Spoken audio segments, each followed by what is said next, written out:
You worked in a reservation, an Indian reservation I did, for a while.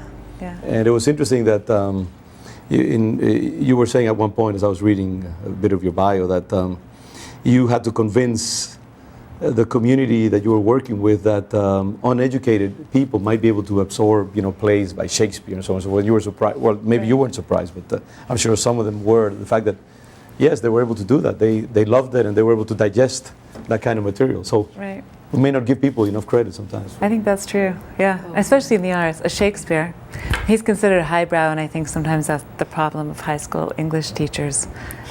Students get terrified of him. But he's for everyone, and he's full of all these wonderful tensions. He's actually a great way in to discuss many of these topics. Yeah.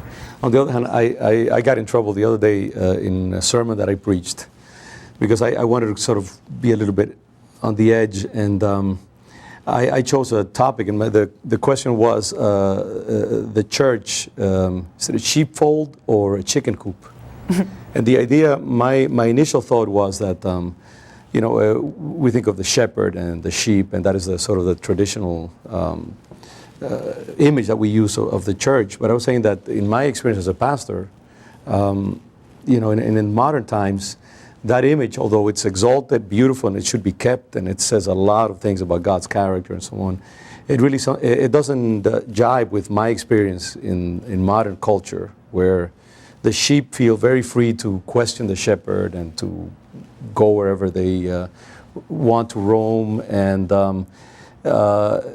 they're much more complicated, as I found my parishioners, and that meek sheep image would imply, and the shepherd has less power, much less power really, than the shepherd image would imply.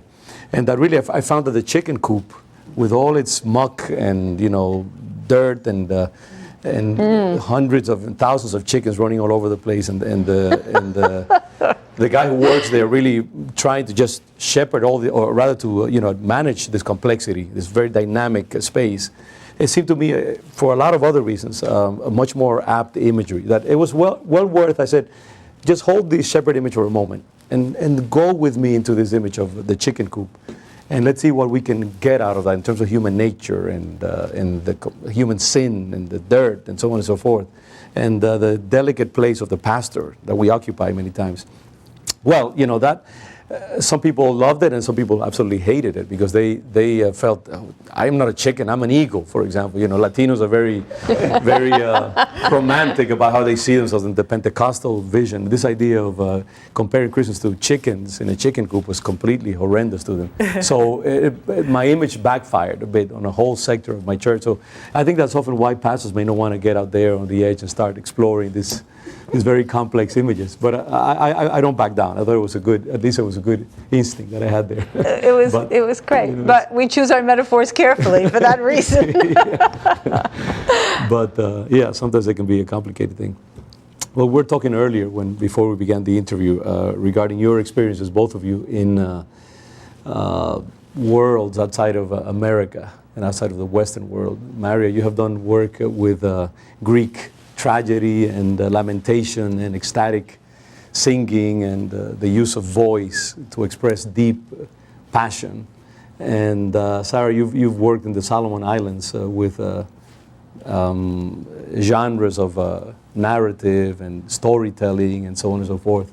Tell me a little bit about that experience and what you learned from that and what you gained from that. Did it challenge your Christian faith, for example, being in that kind of culture? There's so many things jumping into my mind. I have to choose one. Working with the voice. One of the things I love and that compels me about working with the voice is that you really are working with the soul of the person. We cannot hide who we are once we begin to express ourselves vocally, and so to me it is spiritual work, even if the work does not have a spiritual nature. But as I've spent years doing voice work and working in the theater, I've come to accept that it's all spiritual. Being across from another human being and making eye contact and telling a story with them, or encouraging them, or challenging them, or it's deeply spiritual work. So I can't say it challenges my faith, but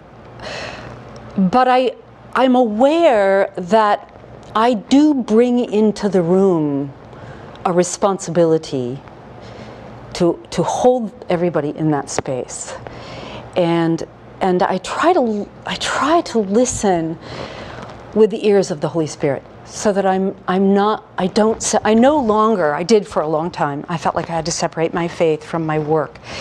But I believe that God uses us in ways that are not overtly evangelical or overtly healing.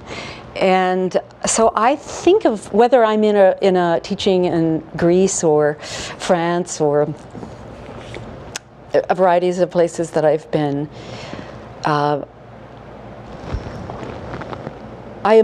it is a spiritual experience for me, and it is sacred in that way. That maybe is the word I'm looking for, is sacred.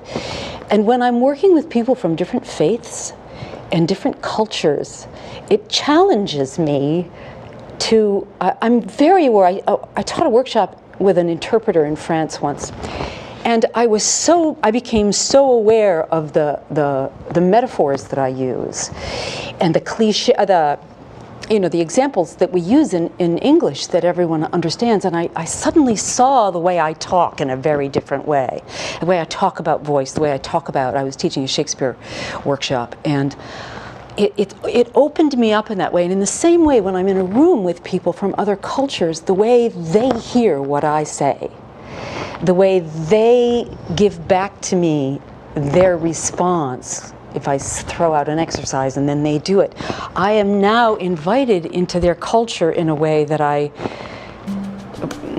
think what I'm trying to say is it requires a humility to be able to say, oh, wait, I think I'm going this way and you're going that way, and I'm going to follow you because you're the one that's the most important one in this moment.